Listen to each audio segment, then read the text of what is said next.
तो hello guys, welcome back to my new channel. तो हम पढ़ेंगे आज basic concepts of English language. तो इसका मैं एपिसोड 5 बनाया हुआ है। आप देखें, मैंने आज समझाऊंगा parts of sentence. Parts of sentence क्या होते हैं और इसमें काइंड्स कितनी होती है, काइंड्स भी सारी समझाऊंगा मैं, और इसकी डेफिनेशन भी बताऊंगा। तो गाइस, अब हम शुरू करते हैं अपना लेक्चर आराम से। सबसे पहले हम शुरू करते हैं पार्ट्स ऑफ सेंटेंस से। पार्ट्स ऑफ सेंटेंस आपने पढ़ा होगा। Normally a sentence consist of 3 major part. सादा सादा के सेंटेंस में एक दो तीन मेजर पार्ट्स होते हैं, तीन अहम पार्ट्स होते हैं। Subject, verb, object. Subject, verb, object. तो सब्जेक्ट का मतलब होता है एक्शन पार्ट, जिस काम करने वाला जैसे मैं काम करने वाला हूँ। एक्ट, एक्ट जो क्या हुआ, कौन सा काम। और जो एक्टेड, और जो ऑब्जेक्ट है एक्टेड वर्ड, जिस पे काम किया जा रहा हो। काम करने वाला, काम कौन सा काम है। एक्टेड वर्ब, एक्टेड पार्ट जिस पे काम किया जा रहा हो। जैसे हुसैन एक सब्जेक्ट है, एक्टेड पर्सन है। राइट्स, राइट्स एक्ट है, काम है। राइट्स लिखना काम है। एक लेटर, एक्टिव पार्ट जिस पे लेटर पे काम हो रहा है। लेटर पे, इस सेंटेंस पे लेटर पे काम हो रहा है। तो हम इसकी काइंड्स ऑफ सेंटेंस पे चलते हैं। काइंड्स ऑफ सेंटेंस है एफर्मेटिव, एफर्मेटिव सेंटेंस जिसको हम पॉजिटिव सेंटेंस भी कहते हैं गाइस। पॉजिटिव सेंटेंस भी कहते हैं हम। सादा जुमले। नेगेटिव सेंटेंस मनफी जुमले। इंटेरोगेटिव सेंटेंस सवालिया जुमले। इंपेरेटिव सेंटेंस मतलब के इंपेरेटिव सेंटेंस जो है, इंपेरेटिव हुक्मिया जुमले जिसमें हुक्म की रिलेटेड चीजें हों। एक्सक्लेमेटरी सेंटेंस, एक्सक्लेमेटरी का मतलब हो गया इस फिजाया जुमले। फिजाया, इसको हम फिजाया जुमले कहते हैं। इसको हम फिजाया जुमले कहते हैं।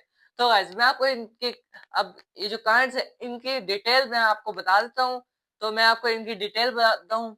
तो गाइस, अब हम शुरू करते हैं काइंड ऑफ सेंटेंस पे। अफर्मेटिव सेंटेंस शुरू करते हैं। The sentence which are simple in structure are called affirmative sentence. Affirmative sentence वो होते हैं जो सिंपल हो स्ट्रक्चर में, अपने स्ट्रक्चर में एक सिंपल सादा जुमले हो, वो उसको हम अफर्मेटिव सेंटेंस कहते हैं। इजी एग्जांपल देखते हैं। He is a lazy boy. ये एक लेजी बॉय, इसमें ना नोट है ना कुछ है, बस सादा जुमला है। ऐसे ही सब्जेक्ट है, वर्ब है और ऑब्जेक्ट है। ही गोज टू स्कूल, इसमें भी सब्जेक्ट वर्ब ऑब्जेक्ट है। हम चलते हैं नेगेटिव सेंटेंस पे। A sentence that make a negative statement is called a negative sentence. वो सेंटेंस जो एक नेगेटिव स्टेटमेंट दे, ऐसा लगे कि वो नेगेटिव चीज है, उसको हम नेगेटिव सेंटेंस कहते हैं। इसकी एग्जांपल पढ़ते हैं। He is not a lazy boy. Note आ गया। अब इसका नो का मतलब, नॉट का मतलब होता है नहीं। तो ये नेगेटिव स्टेटमेंट है। नहीं से मतलब ऐसे है, जैसे ही is not he is a lazy boy, ये एक लेजी बॉय है। ही is not a lazy boy, ये एक लेजी बॉय नहीं है, इसका उल्ट हो गया, ये नेगेटिव स्टेटमेंट बन गई। आगे चलते हैं। He does not go to school. वो डज नॉट का हो गया negative. He does not go to school, वो स्कूल नहीं जाता है। अब आगे चलते हैं इंटेरोगेटिव सेंटेंस पे। A sentence that is used to ask question is is called is called a sentence. फिर से पढ़ता हूँ। A sentence that is used to ask question is called interrogative sentence. वो सेंटेंस जो सवाल सवाल के लिए इस्तेमाल किया जाए, उसको हम इंटेरोगेटिव सेंटेंस कहते हैं। हम जैसे is he lazy, is a lazy boy. Oh sorry, he is he a lazy boy. क्या ये एक लेजी बच्चा है, लेजी आलसी बच्चा है। Does he goes to school, क्या वो स्कूल जाता है। यही होगा। इंपेरेटिव सेंटेंस पे चलते हैं। इसको हम इंपेरेटिव सेंटेंस को हम वो भी कह सकते हैं हुक्मिया जुमले। A sentence that expresses some commands and advice is called imperative sentence. Imperative sentence वो होते हैं जो commands किसी को हुक्म दे और advice they, is called imperative sentence. इनको imperative sentence कहते हैं। इसके एग्जांपल पढ़ते हैं।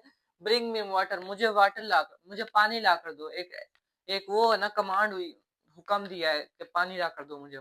Shut the door, हुक्म, ये भी हुक्म है कि इसको। तो गाइस, शट द डोर हो गया, दरवाजे को बंद कर दो, ये होता है इसका मतलब। शट द डोर, दरवाजे को मतलब कर दो। अब हम चलते हैं एक्सक्लेमेटरी सेंटेंस पे। A sentence that express emotion and feeling is called exclamatory sentence. ये लाइट को भी क्या हो गया अब। Sentence that express emotion and feeling is called exclamatory sentence. जो हमारी फीलिंग्स को जाहिर करे, इमोशन को जाहिर करे, उसको हम एक्सक्लेमेटरी सेंटेंस कहते हैं। एग्जांपल बता सकते हैं। Ouch, he fell down on the floor. Ouch जो है एक्सक्लेमेटरी वर्ड है, आउच जो है एक्सक्लेमेटरी वर्ड है। फेल डाउन जमीन पे गिर गया, स्टेयर से गिरते नहीं हम, ये जमीन पे गिर गया। तो गाइस अब मैं आपको अगले लेक्चर में मिलूंगा, तो आज के लिए मुझे इजाजत है, अल्लाह हाफिज।